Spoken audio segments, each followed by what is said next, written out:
And welcome, students. We're looking at quadratic equations some more. This time they don't necessarily look like quadratic equations, but we can imagine if we have something that looks like this. Let's look at that guy right there and right there. See how that same thing is written twice? If I were to have written y instead of this, that would look like y squared minus 2, and then write a y again. Y minus 8 equals 0. We call this using a dummy variable, and my dummy in this case is y. So if I had this, I could actually factor it, and I would get y. I need a plus guy and a minus guy. What makes 8 would be a 4 and a 2 to get this 2 here, so I'm going to put a 4 here and a 2 here.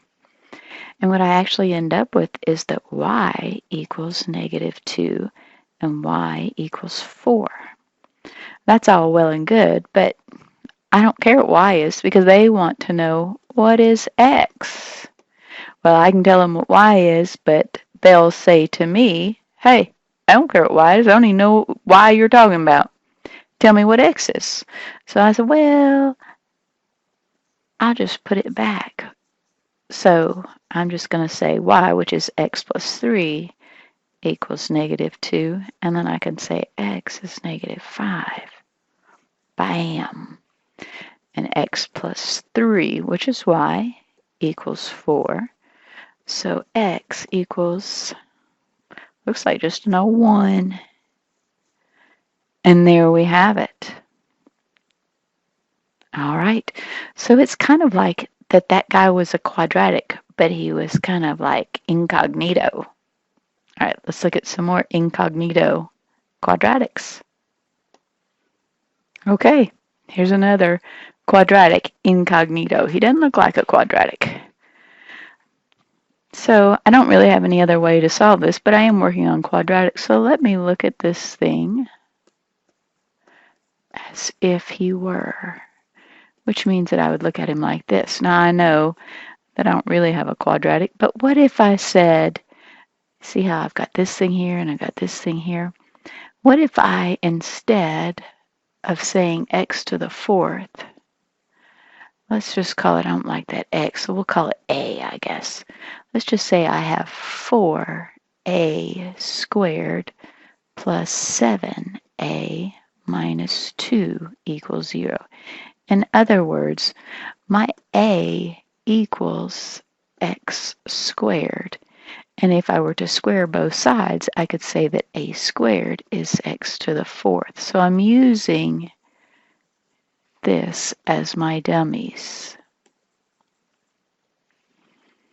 All right, so let me just solve this as is. Let's see if this thing will factor. I don't know. 4a and an a. How about a 2 there to make that an 8, and that's a 1. Let's see. I need a negative, so that makes you a positive to get that to be there. I think that's it. Let me check. Yes. So I have that a is equal to 4a minus 1 equals 0. So a in this case, add 1 divided by 4 is 1/4. A in this case is negative 2. Well, that's all well and good, but who cares about what a is? So I know that x squared equals 1/4 and x squared equals negative 2.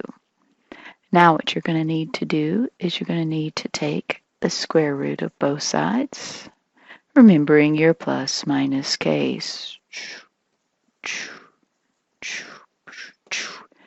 All right, so I get x equals plus minus square root of 1 over the square root of 4, which is 1/2.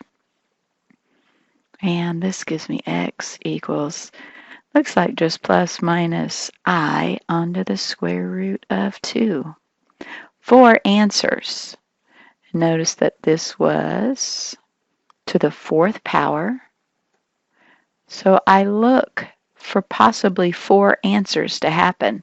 I've got a positive 1/2, a negative 1/2, positive I onto the square root of 2, and a negative I onto the square root of 2. If this would have been a 6, I would have looked for 6 answers. If it was a 3, I would have looked for 3 answers. So just kind of take that as a mental note to kind of look for however many answers of your highest power. And that's how many answers you could have. Doesn't mean you'll have that many, but it is how many you could have.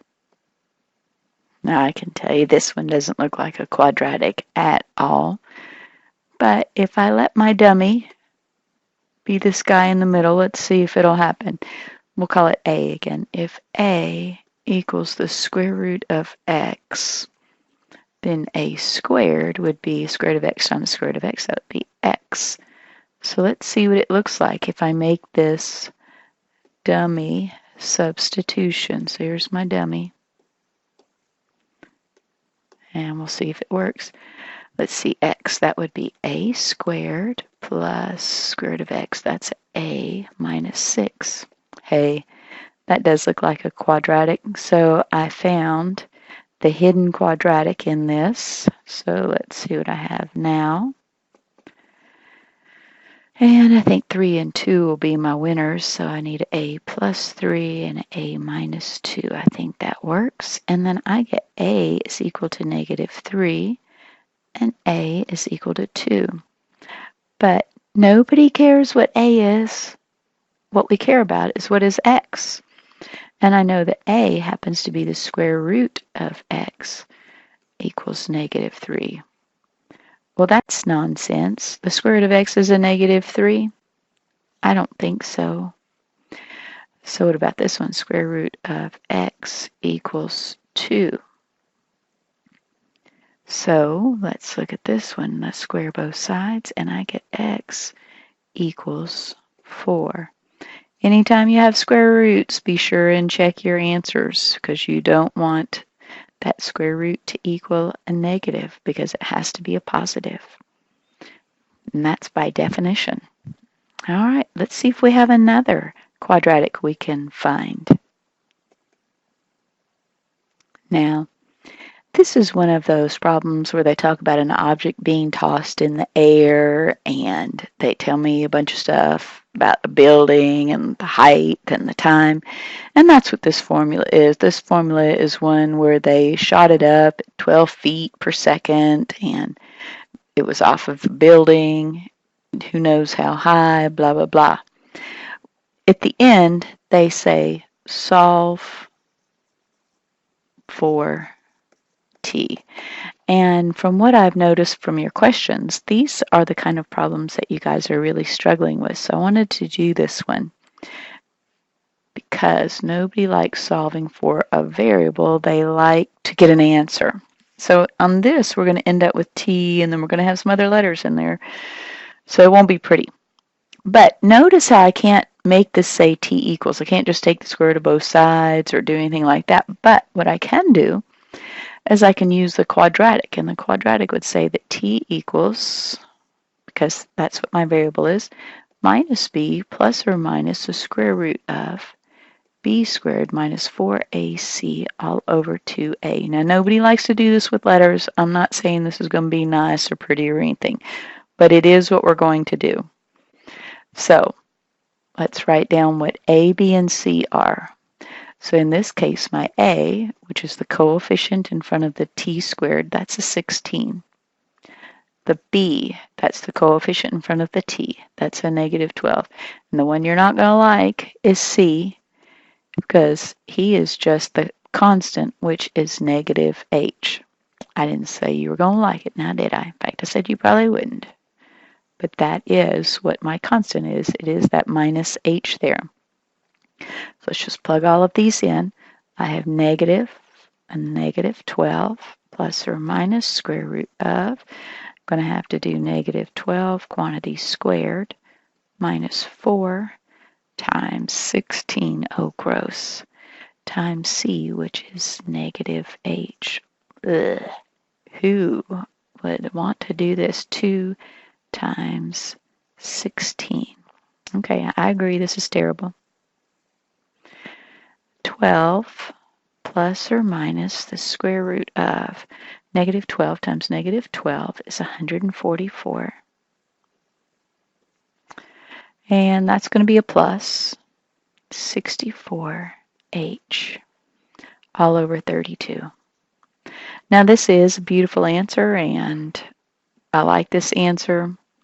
I do have a problem with this one because I don't know if you see it or not, but inside both of these two numbers, I mean, this normally would be your stopping spot, except for the fact that I got 144 and I have a 64. There's a 16 in both of those, and as we know, a 16 will come out of there.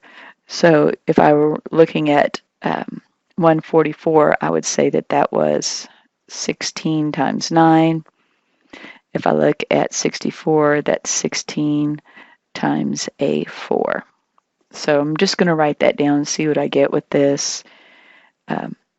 It's not a happy place that it reduces. Normally, this would be your stopping spot, but not for this one because the numbers are just pretty. So let's just look at it like this. I have a 16 in both.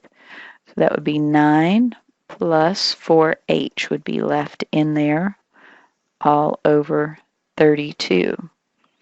The 16 is a factor. He can come out. He's going to come out as a 4. So let's look at that.